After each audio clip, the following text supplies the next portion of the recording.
क्या आपकी माफी मांगने से मेरा बाप वापस आ जाएगा? बोले, क्या मेरा बाप वापस आ जाएगा?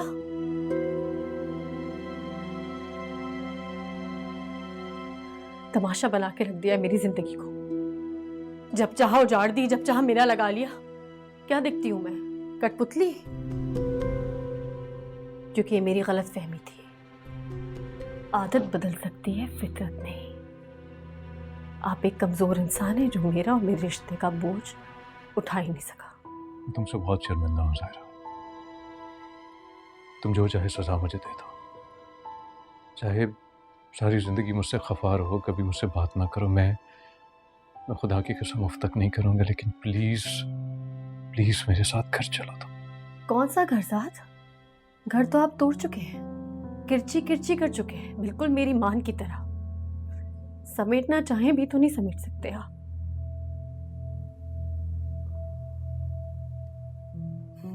सब कुछ बर्बाद कर दिया आपने, अब कुछ नहीं बचा हमारे बीच। आप यहाँ से जा सकते हैं। प्लीज ज़ाहिरा ऐसा मत कहो। मैं तुमसे वादा करता हूँ कि आज के बाद मैं हाथ मत लगाएं मुझे, क्योंकि ये हक भी आप खो चुके हैं।